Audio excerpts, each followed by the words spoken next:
Hi guys, my name is Ricky. Welcome to the Socialist Chat Room. I apologize if you joined with us several minutes ago. We did have technical difficulties, so we are starting again.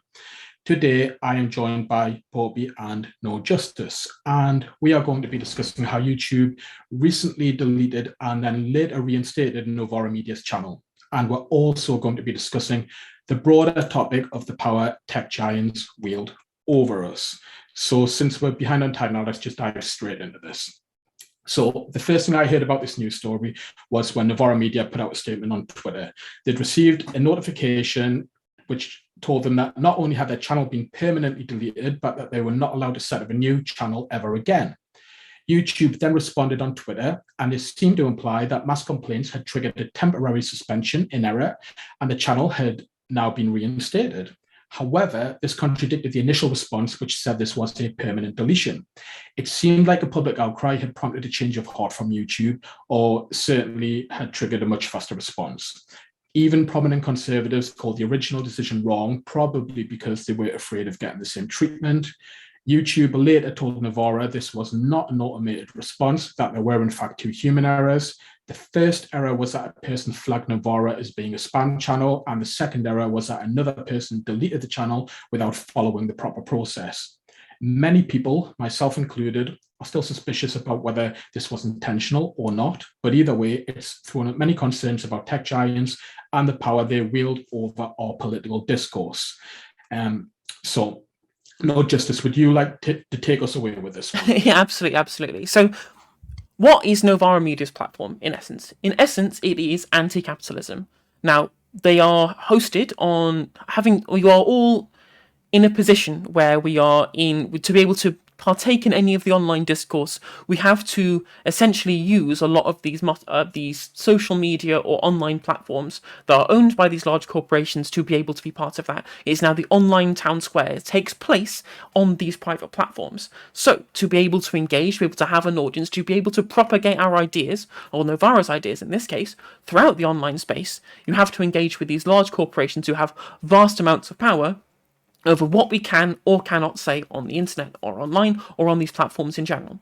Now, as an anti-capitalist channel, Novara Media, they are in explicit contrast to the main goals of Alphabet or Meta or whatever, or these large corporations who own things like Facebook, Google, Instagram, WhatsApp, etc. And they host all their content on YouTube, so they are at the mercy of YouTube with what content they are and aren't allowed to put on their channel. So, what do Alphabet, the owner of YouTube, what's their main goal? Well, their only goal really is to provide a profit for their shareholders. That's what they have a fiduciary responsibility to do. That, at the end of the day, is their bottom line. Now, should, for example, anti-capitalist messages become mainstream discourse in general, permeating throughout society, this is, at the end of the day, contrary to the main goal of these large corporations. So it stands to reason that they would use their power to want to stymie any of these ideas gaining mainstream traction. You saw it in 2017 and 2019. Large corporations in, for example, the media industry used their enormous amounts of power to smear Jeremy Corbyn, smear the Labour Party in the run-ups to these elections, because at the end of the day, if that government came into power, it would be bad for their main idea, which is generating profit for their shareholders. So the amount to which we have given up so much power, or that we've been forced to, by the way it's evolved, give up lots of power to these large corporations, is incredibly worrying, because it all ties into what I was speaking about last week with regards to capitalist cultural hegemony, where these institutions within capitalism, the benefit off of capitalism, they only benefit by being able to reproduce the capitalist system that they are also a part of and gain from. So it is well within their interests to make sure that anti-capitalist sentiment does not grow, which is why we as leftists, we have to be incredibly wary of the amount to which we are permissive of the soft power that these places hold, and to afford the same amount of leeway that the people should hold for us, as in the case that the Conservatives have done, as Ricky stated before, with regards to platforming on things like YouTube. And we need to be able to, square that circle of essentially of like what content should or shouldn't be allowed online, essentially by giving that power to people who are against our own interests, can only lead to censorship of leftist content online moving forward, and that's a big danger as far as I'm concerned.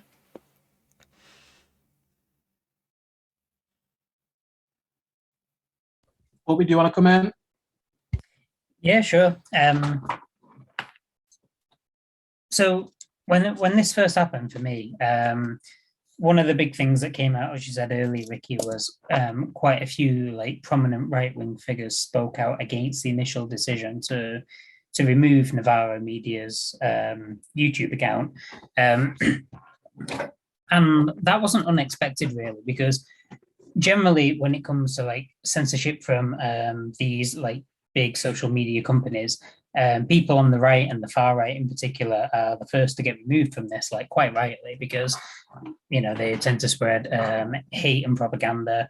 But one of the things that stood out to me were the amount of people who were kind of laughing at the left in general, because they were saying, well, whenever a far right prominent person gets kicked off a platform, so very famously Donald Trump got kicked off from Twitter, there's been a number of prominent right-wing people removed from YouTube, and they say we're quite complicit and quite happy about it, which is true. But the difference is, when people get removed from platforms for good reasons, there's basically a violation of terms and conditions, which we all agree have to exist. So if you have an online platform, it's not a problem to introduce some sort of kind of regulations. As a friend of mine said recently, if you didn't have any regulations whatsoever on these large social media accounts, it all essentially turn into Pornhub. With the absence of any sort of moderation, it's just going to devolve into anything and everything. But this kind of idea that the left were being hypocritical because they were speaking out against Novara Media being removed, and not somebody like, say, Tommy Robinson being deplatformed, I think that's kind of disingenuous and a bit of a red herring, because you do need some set of terms and conditions for these things in the first place. But it's also not like Novara Media had violated any of those policies. As you pointed out to earlier on, YouTube have blamed this on an error on their end, but it does highlight the danger in general of having your speech essentially being controlled by private platforms with their own interests. And there's a question of what do you do about that, essentially? How do you regulate it so that you're not just allowing a lot of hate speech, a lot of bigotry, any sort of content that needs to be censored, essentially. You can't just have like extreme pornography or anything running around on these sites. You do need some level of regulation. So how do you do that in a way that's fair and that's consistent? And that's a big problem, really, because you can try and legislate it, essentially. You can do what the Tories were talking about, where they're going to censor social media, what we discussed last week. But that comes with its own set of problems, particularly because these social media platforms, by definition, they're international platforms. They're places when people from all over the world come together. So you can't have a country or a nation setting their own standards of what's allowed, because that just won't work. You can't regulate what people do in other countries through your own legislation. And what I think might help is something I see a lot in the industry I work in, which is health and safety. Recording stopped. Oh, are we still live? I'm still live on my end. Yes, we are. Okay, sorry, right. I'll just wrap this point up then. So one of the things that you see in things like health and safety are international standards, where it's not set out by a particular government, but by a set of international experts in an area. And I think that for social media platforms, what we need is kind of an agreed international standard that we can apply to, where you can rightly and correctly have platforms where you don't allow hate speech, but you still can't remove speech on the whim of the agenda of whatever private company is hosting it. Because we've seen quite a number of right-wing people who have been kicked off of Twitter, things like that. They've set up things like Parler, things like Gab. They're essentially saying that they're setting up their own kind of free speech social network that won't be kind of watched over by the woke mob. But realistically, all they're trying to do is create their own safe spaces where they can have social media, where they can essentially say slurs without getting kicked off it. They don't actually want free speech, because if you allow free speech and you have a large platform where everybody's invited, you're still going to get the same level of people being called out for using slurs and things like that. You can't ask for free speech, but then also expect not to have your ideas criticized. I think the big issue that I've got really is that there's no accountability, as you said, for any of these platforms to adhere to any kind of higher power. They're all essentially all of these platforms all essentially adhere to their own set of standards and nobody else's. It's not like, because at the end of the day, YouTube or something like that's a broadcaster. They broadcast things to people for them to be able to watch. Then, like, how different is that from, say, like a television company, only for the fact that a television company has a schedule and it's difficult to be able to interact with that in a more kind of dynamic way. Whereas in the UK, for example, things that get broadcast on TV are all subject to Ofcom regulations. Like, for example, you can't broadcast, for example, like things about the supernatural, like psychics, without it being given a due level of objectivity. It's why at the start of Sally Morgan Star Psychic, you see this is just entertainment, like, disclaimer at the start. But we don't get any of that one. Like, it's only really recently YouTube have started like self-censoring this kind of thing. Like, for example, what I talked about last week with anti-vaccine things, that they're now taking these videos down because they feel like that crosses a boundary. But that's a boundary that YouTube have decided. Like, Channel 4 can't broadcast Sally Morgan without the disclaimer because of Ofcom, who regulate them outside of their own purview. That's a difficulty that I have. Yeah, I think just going back to what you two said there, I totally agree with this thing that because we're criticizing Novara taking down that, it means we're hypocrites. I think it's complete and utter nonsense. I think we want fair rules. I'm personally against the idea of taking down accounts in most circumstances, but there are clearly legitimate circumstances in which you would take an account down. With regards to Novara, the reason people were so strongly against it is because, like Popey touched upon, there was no valid reason for doing it at all.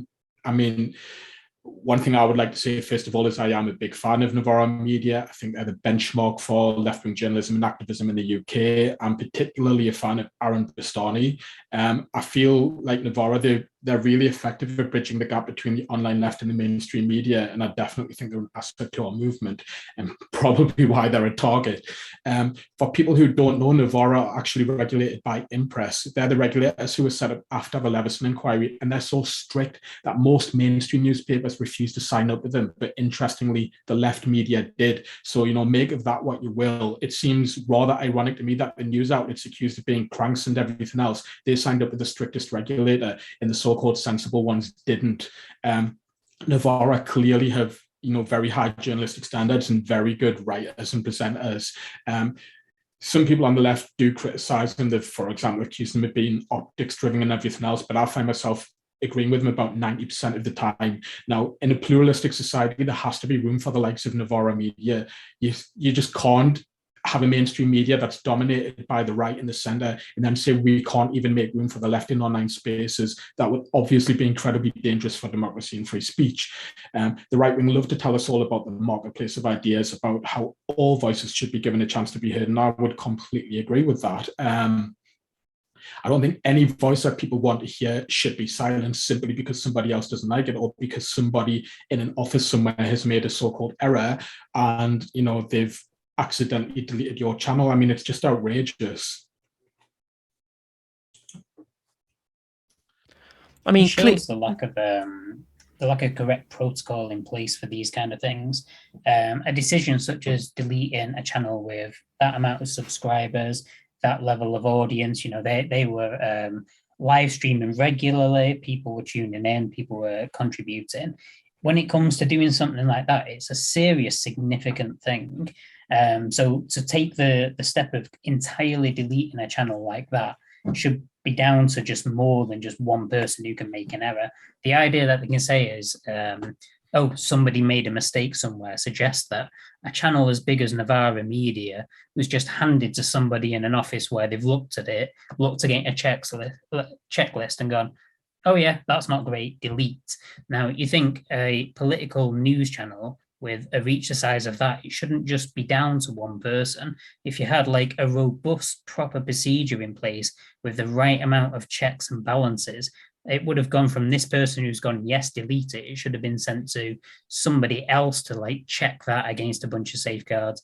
Like I find it hard to believe that a company the size of YouTube has a procedure that's that easily beaten by human error. I don't believe the official response, to be honest, because surely if you think about a channel that is very big but isn't essentially politically charged, so say something like, I don't know, like some of the geek and Star Wars reviewers that you have out there, you get people who put out videos with millions and millions of viewers about popular content. If one of those was to get deleted accidentally, I can't see that it would have just gone through a single person who's just gone, oh, what? Yeah, we've had like 100 complaints about this or whatever. Your channel with 55 million subscribers is gone because one person clicked the button. I can't see that it works like that. There must be a procedure in place that's followed. And the fact that we got to the point where Novara's was completely deleted either says that YouTube needs to seriously like look at and strengthen out their policies and procedures, or they're just lying to us. And somebody made a decision, and as soon as there was a backlash from both sides of the political aisle, they quickly backpedaled and reversed the decision. It really does make you question it. I think an angle people really haven't considered this issue from either, or I mean, I've not seen it considered very much on like the online discourse with regards to this, is that when we look at things like YouTube and platforms like this, we tend to think of it through the lens of personality, of the people that we're watching and the content that they make or whatever, when on a deeper level, this is a labour rights issue at the end of the day. This, like, Novara isn't just like a vanity project for Aaron, Ash and Michael, whatever. They get paid a wage from the money they generate from AdSense revenue. They will have videographers, they'll have editors, they'll have script writers, they'll have all these kind of people. These are jobs that they have that they need to get paid for. And if the platform is at the end of the day the grand arbiter, whether by deliberately or by mistake, of whether this content is allowed to be on the internet in the first place, or if one person's accidental mistake can essentially delete someone's livelihood out of existence, right? There's no YouTube creators union that they can go up, that they can have at their disposal to be able to fight for their rights against the large giants of all of these massive tech companies, because they're all, again, especially because at an international level, trying to unionize on an international level is very difficult, right? So we are in it, and I do kind of find it funny that when conservatives were bitch and moan, probably rightly so, in whole channels getting deleted or videos getting deleted or bits of their content not being allowed to put online by these large media corporations, it's just a small amount of the taste of what regular working class people have to go through, where the entirety of your livelihood is at the behest of a large corporation who only sees you with regards to the level to which they can extract surplus value to create profit at the end of the day. And they're only accountable again at the end. That's one reason why we have new labour laws in this country, so that there is at least some oversight to the way in which large corporations can take your livelihood out of existence, which isn't happening with this. This isn't happening with these large platforms where people rely on them essentially as independent contractors to be able to generate their living, for them to be able to exist in the world, because you will need a job at the end of the day, right? Like, and the fact that there is no oversight to that is it's very difficult for us to be able to for them to be able to justify not having any scrutiny over what they say should be or shouldn't be taken down when people's livelihoods are at stake.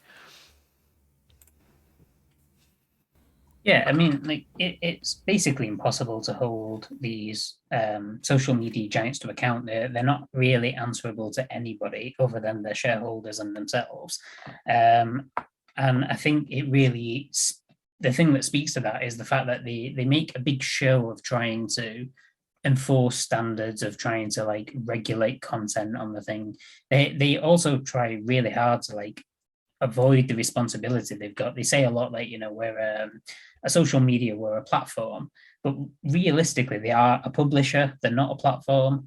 They're publishing content and they do have a responsibility towards it. And if you look at something as simple as YouTube or Facebook, the way the level of inconsistency in the way that they apply their community standards is ridiculous. You see loads of like really, really thinly veiled racism and homophobia, transphobia on Facebook. You report it and you can repeatedly report it and it doesn't get taken down. And then you get people being banned for 30 days, 60 days, 90 days for like the most ridiculous of reasons. A friend of mine got a 30-day ban recently because they called their friend a pine cone.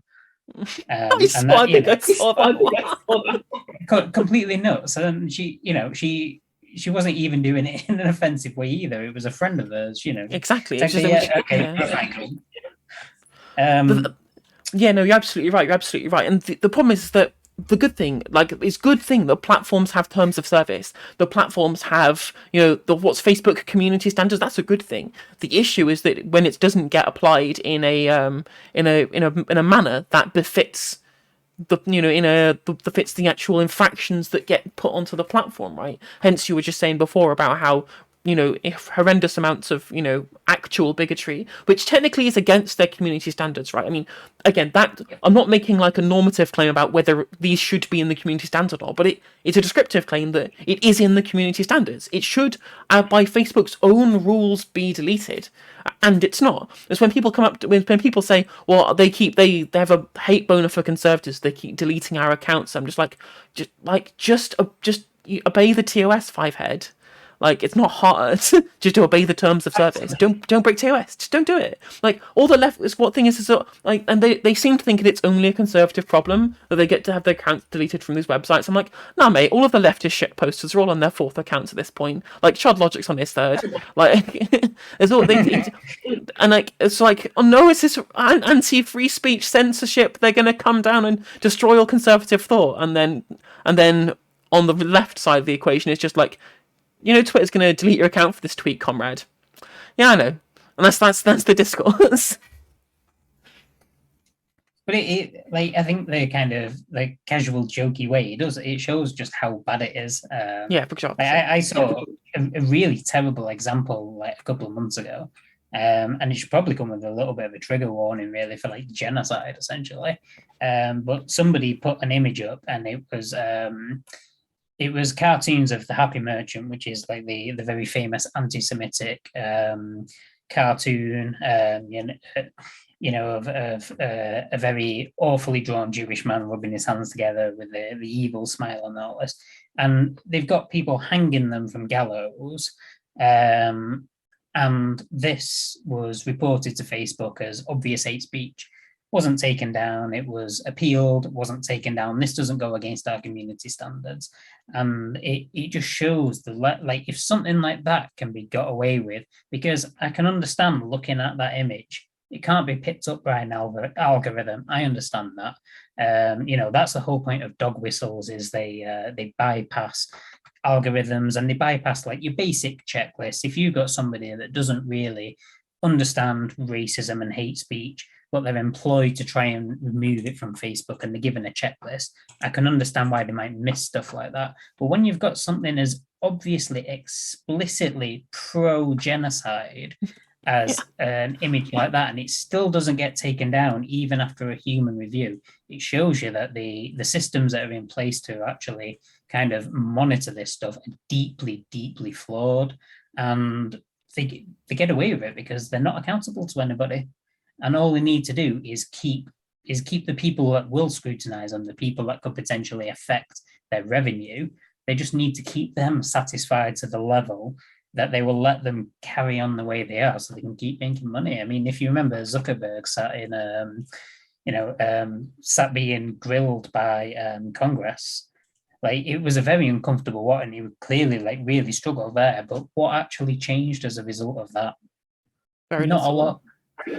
But yeah, I mean, I would completely agree we're not against people necessarily being suspended or taken down from social media. It just, there has to be a correct set of processes and guidelines that are followed, and they weren't followed in this instance. I've always stated I'd be very reluctant to have people permanently removed, but there has to also be, circumstances where that does get taken down. I just think that's a perfectly rational thing to say. Now, I did actually have, I was like kind of thinking what, I would do about this if I was in, YouTube's position or Twitter's position or anybody else's. In defense of these companies policing their platforms, it's not an easy task. They are dealing with tens of millions of accounts, and that does take an enormous workforce to deal with all of this. It's obviously going to be expensive for them and a bit of a headache.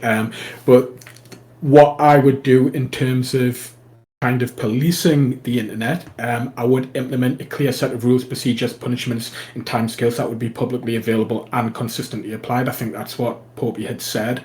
I would make it so automation is never able to suspend somebody, only draw a person's attention to a problem. The idea that a robot could suspend somebody, and I know for a fact this definitely happens on Twitter, it's ridiculous. A single person should never be able to issue a permanent suspension, only a temporary one. It's just ridiculous that you can have an untrained person who can decide to delete Novara forever. Surely, if they make that decision, it should then go to a team for review before the final decision is actually made. Emphasis should be placed on educating people and giving them a chance to address their behaviour rather than just deleting them forever. Permanent suspensions should only be issued in examples of dangerous criminality or when an account is obviously fake, and this must be reviewed by a team. There must be a proper appeals process, and this must be dealt with in a proper timescale. Because I know, for example, with Twitter, I've seen people be kicked off Twitter for 6 months and then get an email to say, terribly sorry, this was an error, we're reinstating your account now. That person had to wait 6 months. How's that right? And finally, even in the case of permanent deletion, I believe that people must be allowed to open up a new account unless it's a really extreme circumstance at some point in the future. So let's say it's 12 months, although it could be longer. Obviously, that wouldn't apply to, the case of like where they're promoting genocide or something. But in most cases, if it's just somebody's been an idiot and they've been permanently kicked off, give them a chance to start again, at some point once they've served their sentence. Now, if you introduced all of these rules, tech giants would be much less inclined to issue permanent deletions because they'd have to dedicate more resources and they'd risk legal consequences if they got it wrong. We need a proper level of policing by properly trained individuals who issue fair punishments that focus on ending abusive behaviour without the need for permanent deletion. We should not be taking anybody's voice away permanently, as far as I'm concerned. Yeah, I think that's. I think you're essentially completely right. As long as you're not using your platform consistently to continually spread either hatred or misinformation, and like you say, after repeated warnings, after trying to be instructed not to do things that are essentially harmful. Really, if you have got a social media platform, fundamentally you need to respect the right to free speech. You need to have that. I just don't want us to take the problem with a lot of these social media companies is they are based in the US, and if you take the US approach to free speech, which essentially allows full-on bigotry and hate speech to be said without consequence, essentially. So if you look at the most extreme examples in the US, where you can have groups of people marching down the streets holding assault rifles and carrying swastika flags and chanting white supremacist slogans, that's protected under the First Amendment of the United States ridiculously. So if you take that level of approach to social media accounts, I personally would have a bit of a problem with that. I think that you need to have a social media platform where you can't have people explicitly stating bigotry or hatred, because essentially, if you allow platforms where that's allowed, you're essentially creating policies that indirectly kick marginalized people off those platforms. Because you can have a platform where somebody can come on and tell you every single day that you're disgusting and you're scum and you're scum of the earth and you shouldn't exist and you're an abomination and blah blah blah, which is what people like that do, then marginalized people who have got absolutely no comeback on those platforms through a legitimate means have a choice of either like trying to fight back and fight against this tide of hatred, or just leaving to protect their own psyche, essentially. So you do need some level of protection from like extreme hate bigotry, but beyond that you can't have international social media platforms that are supposed to house everybody that just allow one particular viewpoint. You can't have people being kicked off because they're right wing or reactionary. You can't have people essentially like people I really disagree with most of the time. People like Lawrence Fox and Paul Joseph Watson, who have really large Twitter followings. I don't think these people should be removed from those platforms, but they absolutely shouldn't be protected from criticism either. And one of the things that you hear consistently is when these people speak up and say something stupid, ridiculous, racist, dog whistly, and they get absolutely piled on rightly. They say, "Oh, I'm being silenced," or my speech is being restricted. But in reality, if you have proper free speech, if you say something stupid and bigoted, you should expect to get a torrent of responses. At the end of the day, what free speech is about not having the government coming down and then, laws being enacted against what you can and can't say, which we don't actually have. Like, that's not a thing that from a kind of fixed and absolute point ever exists anywhere. Like, for example, the old tired example, you can't say fire in a crowded theatre or whatever. This is obviously, there's obviously essentially a constant tug of war between what we think is acceptable and what we think isn't acceptable, and that discourse, where that line exists, that's going to continue shifting based upon public perception. And at the end of the day, you make a really good point that large amounts of endless free speech for some people will negatively affect the free speech of others in turn, because it has this silencing effect on people who wouldn't have, the ability with which to speak freely in the first place anyway, because of the amount to which they are disincentivized from engaging with these platforms, because it becomes very difficult. There's an excellent ContraPoints video about that, which unfortunately got deleted, not by YouTube in this case, but by the author, about the way in which online spaces again are the way in which free speech is weaponized in online places. They serve only dominant powers and dominant hierarchies within society, and we see that at the moment with regards to pro-capitalist perspectives. They are the way in which free speech is used online is weaponized online will always benefit the people at the top of the power hierarchy, and in this case, that's how capitalism works. Yeah, first of all, I mean, you mentioned ContraPoints there. Yeah, she does make some great videos. I've never seen the one you mentioned.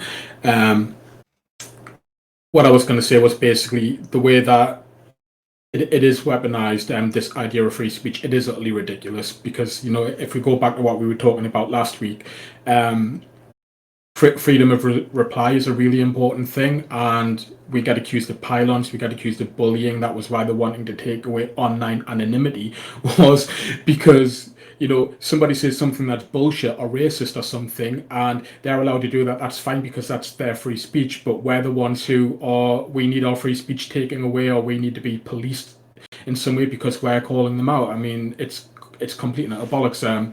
Free speech does have to work both ways. But, what I wanted to say was, social media, it's our window to the world. It's our best way of connecting with people, and it's fundamental to our lives as roads or pavements, and it's been monopolized. A single push of a button by a rogue employee can remove us from our platform. That's just a huge concern to me.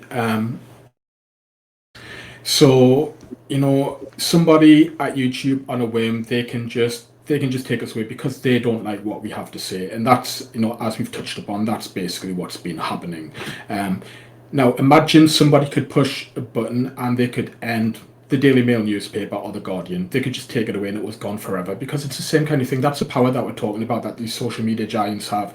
And, although they might call it an error, clearly what's going on here is very politicized. There's just tons of error, not necessarily in not necessarily in this particular case, but there's tons of evidence that what's going on is very, very political, and people are doing what they can to try and censor people. Now, as just a single human being sitting in an office can hugely impact your freedom of speech, and people have all kinds of biases, all kinds of flaws. They're prone to error, they're prone to corruption, they're prone to bribery, they're prone to a desire to censor voices they disagree with.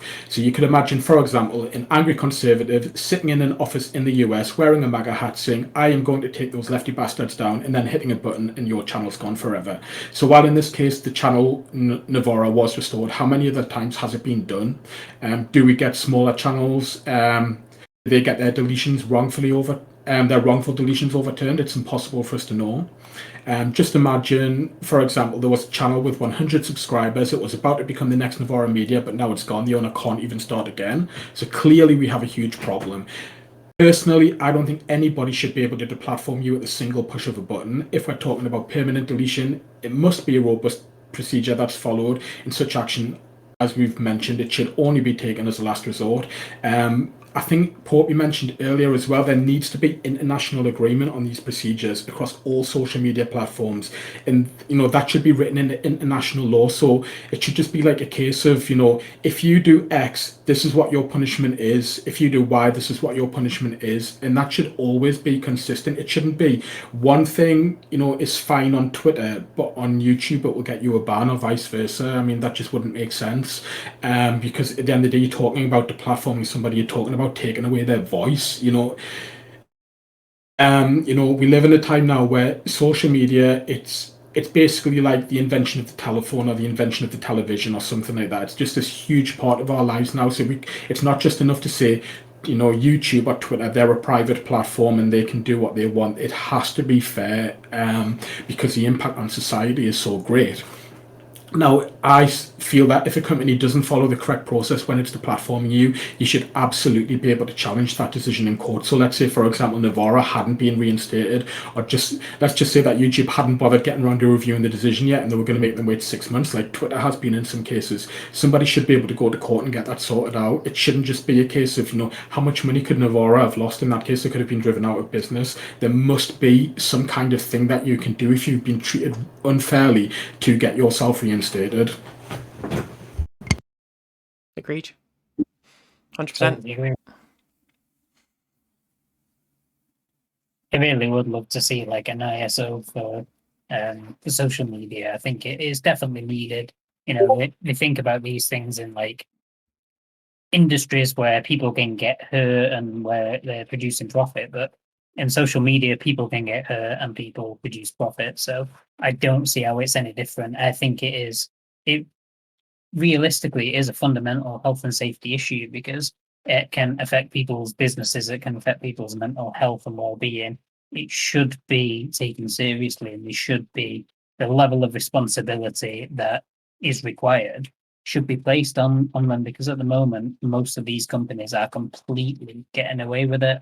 And Sorry, I thought you were finished with your point, but anyway, I was going to say, well, again, like I made the point before the stream guide at the start, that we're essentially, there's this big chain of companies that we're all at the behest of for loads of different things. I made the example that when OnlyFans had told creators they couldn't make a certain kind of content, they were told they couldn't do that anymore because, they changed their terms of service, which, again, as I mentioned before, it was a source of people's income. This was a labour issue. This was people not being able to use that platform that they had signed up to originally as an independent contractor of that company to be able to use to essentially have themselves a living, right? That was their way of being able to work, right? And then they said you can't make this type of content, and the reason came out was because the payment processors of these particular websites had made that stipulation to OnlyFans in the first place, right? So it was this chain of payment processor to OnlyFans to content creator, essentially having this incredibly large decision over someone's livelihood at the end of the day. And that chain, I mentioned before, that chain happens all the way through the way in which working class people live in society, because we need to have a job to be able to live, and a lot of the time our jobs are completely under control of large, corporate entities who don't have our best interests at heart. Well, again, obviously, as the bourgeoisie and proletariat, dichotomy would show, show, we have completely opposing material interests. So we are in a constant class struggle against these people, and I see the parallels between the power in which these people have to be able to remove people's livelihoods from online platforms, very, very similar to the way in which people can remove our livelihoods in the working world as well. Yep. Yeah, I mean, what you touched upon there is really interesting, because with terms of like the payment providers, I know, for example, and I was really surprised when I was looking at this, but PayPal, because obviously I've got a PayPal account, when you go through their terms and conditions, they kind of tell you how you are or not allowed to make money. I mean, that's just absolutely ridiculous. How can a company tell you that, or you're not allowed to use our services if you make money this way or make money that way? It's like, okay, if you're not doing anything illegal, then why should they be allowed to dictate that to you? It's just another example of kind of our basic freedoms are being kind of taken away by the dictates of these companies rather than by legislation, which, you know, companies should not have that level of power over our lives. That should only be something that is done, you know, in Parliament, you know, kind of set as a law, rather than, you know, some CEOs just thought, the way you're doing things is not very good for my business. It's like, I don't care. That's that's nothing to do with me. It should be subject to democratic mandate. Yeah, that would be a better way of wording it. Yeah, what I was wanting to kind of final point I was wanting to basically make, because it was basically relating to a friend of mine, and how he got taken down, and just the effects that this has had on him. I mean, if we think about it like the social media, it's the most powerful weapon the working class have gained since the emergence of trade unions. I think it's been a game changer, because, you know, an ordinary person with 100 followers can reach 1 million people with a single viral post. So it's basically a megaphone, and powerful people would love nothing more to take that away from anybody who dissents. At present, that's far too easy, you know, to happen, as obviously we've been discussing quite a lot. And I know, for example, one person who was deplatformed recently. He was a guy who was making parody videos. Now, obviously, they were parody videos dissenting against the actions of the state. He was taken down because he'd received a complaint that some of his parody videos contain music tracks. This is a legal grey area, because as far as I understand it, copyright laws don't always apply to parody, but there'd been a complaint from a lawyer. Twitter permanently deleted his account because of this, because apparently they've got a 6 strikes in your outlaw rule, and he got all of those 6 strikes in one go. They said they would only reinstate the account if the complainant, a lawyer for Sony, dropped the complaint. This person was advised to seek legal advice, but obviously they didn't have the funds, so they lost all 7,000 followers and their voice. Surely that's wrong. It had not even been established whether this person had actually broken a copyright law. So that's a really important thing to consider. Just because somebody accuses you of breaking copyright law or thinks that you've stolen their content, it doesn't necessarily mean you have, because of how copyright laws work. You can make a legal defense in court, and sometimes the judge might side with you if they think that what you've done has come under fair use. I'm not saying that has happened in this case, but it might have done. So the person had been accused, and that was enough to have them taken down. How can you be deplatformed for an unproven accusation, even if it's come from a lawyer? And even if the person did break the law, why does that warrant a permanent deplatforming? You wouldn't imprison a person for life for copyright infringement, so why would you deplatform them for life? Surely that goes against the principle of natural justice. Surely due process matters, and if guilt is proven, then the punishment must fit the crime. I think people really need to understand that blocking a person's access to social media for life in most cases is wrong. Imagine being told you were never allowed to use a telephone again, because it's pretty much the same thing. 100%. You're absolutely right. Like, the DMCA, the way the DMCA take down stuff on YouTube works is fucked. It's so bad. Like, so for example, there's a really good Lindsay Ellis video about it, and amusingly in the context of wolf porn, but I digress. Essentially, where the way that DMCA takedowns work is that you can just make a DMCA takedown notice, and YouTube will just take it down, because they are something about the way the liability works for copyrighted content online. The publishers have been put into the position where as long as they comply with DMCA takedown notices, they're under no obligation to be under any duress with regards to copyrighted content on the internet, because it's so easy to be able to upload copyrighted content to YouTube and have it stay there.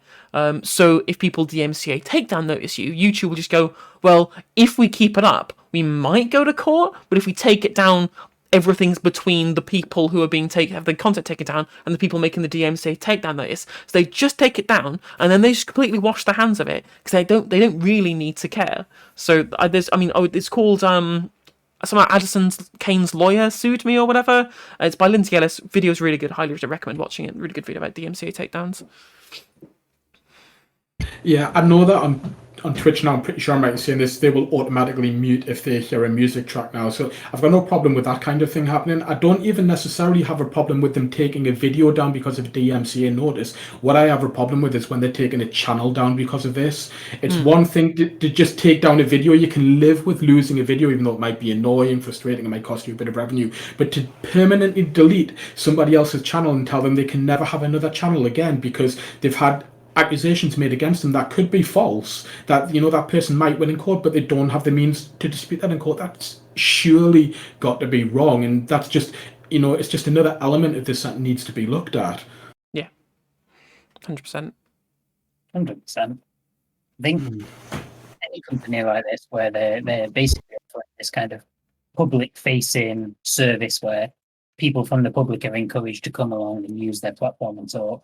The fact that you're offering it public facing in the first place, I think, means that you need to have a certain level of standard and treat people with a certain level of respect and fairness that they're just not. They kind of, we've said it a few times tonight, they kind of give the illusion of doing, and they kind of go through the motions of looking like they're trying to enforce some level of like fairness and consistency, but they're nowhere near it. And if they were being held to account by any sort of like independent body, I'm sure all of the main social media accounts will be found to be failing in a lot of aspects. If they were scrutinized the way, say, the school system is, or the care system is, or the health system is, where you've got somebody like Offset or CQC who are going to come in and check that you're doing the things that you say you're doing, and that you're basically enforcing the standards that you've set yourself, which is how these things tend to work. So you have legislative standards, but primarily, if you set standards yourself, you set your own policy, they'll come in and check that you're following these. Now, if you read the some of the terms and conditions of these companies, if anybody came and properly policed them against the things they say they're doing, they say they're enforcing, I would put a week's wages on them not meeting the standards that they've set for themselves. Just through the sheer amount of anecdotes there are out there of them failing their own standards. And I don't think many people would dispute that, in all honesty. I'm not even sure they would dispute that themselves, Popey. One of my biggest issues isn't even necessarily the rules that they have, because although then they are pretty opaque on the rules, I think in general a lot of the rules that they have are probably fair enough, and a lot of the time it's actually the inconsistency in how they're applied, in the way that we'll see one account and it'll just be repeatedly outrageously racist and that gets away with it, and then another one doesn't, and there's clearly a staffing issue there because they're dealing with so many accounts. I don't even know what the solution to that is. I'm not going to defend these companies too much because they are hugely profitable companies. They are dealing with a ridiculous amount of money. I think they are going to have to accept that maybe they have to double, triple their workforce or anything, make sure their staff are properly trained. But this is just another example of why they shouldn't necessarily be throwing around permanent deletions. If you're going to be getting decisions wrong, don't give your frontline staff the power to issue permanent deletions, even if somebody really fucks up. If a member of staff is just constantly issuing, the suspensions of, say, 3 months to you every time you mess up, you're bloody well going to learn your lesson at some point. Nobody wants to be kicked off social media for 3 months at a time. People would start learning, so you don't necessarily need to be like, aha, you're banned forever. Let's just say, for example, I posted something really ignorant tomorrow online. I got kicked off Twitter for 3 months. I came back 1 day later, I did it again. I got kicked off another 3 months. That'd be 6 months I was down. You can bet your right arm I'm not going to be stupid enough to do it a third time. because you are going to learn at some point, but it's just the slowness and the inconsistency. And then the other thing is, like I mentioned before, just the lack of ability to appeal these things. I've heard so many people have to wait 6 months when they've done nothing wrong. I mean, all of this is just bollocks. It's like, just let us know exactly where we stand. You know, how are we supposed to find out what these rules are and what these punishments are? Do even the staff know? Are they just winging it? We don't know any of this. So yeah.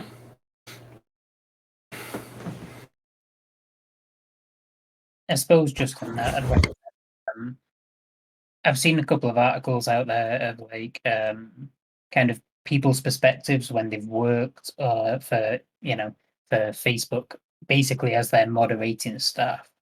There's a couple of like exposés, like here's my experience articles, and like just the level of stress and mental health issues that these people get thrust on them without being properly looked after. Like there's this whole other side to this kind of moderation debate that is completely ignored, and it's the people on the other side of it. And the amount of extremist content that these people are being subject to on a very, very regular basis for a very low wage, and they're not getting the level of kind of mental health support that they should foresee in all this. And the one particular story I read was about how people were becoming radicalized by the content that we're seeing. They were becoming conspiracy theorists, or they were shifting to the far right.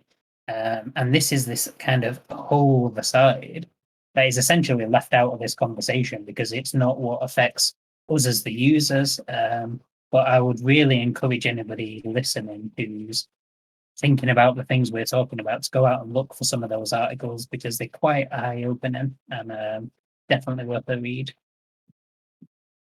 Yeah, it sounds like I mean, there's so many kind of different things we could even go into here. I think I've kind of covered. Oh, 2 seconds. I've just dropped my microphone there. It's on the edge of my desk. It's fine now. Yeah, I think I've pretty much covered everything I kind of wanted to cover tonight. It's a bit of a shame that it's ended up so messy in terms of our technical side of things, because it started off so well. Hopefully, Justice can kind of stitch everything together and make it look seamless, and then we'll just pretend everything went magnificently. I don't know if anybody else has got anything to add tonight. No, I think we covered everything I wanted to get through as well today.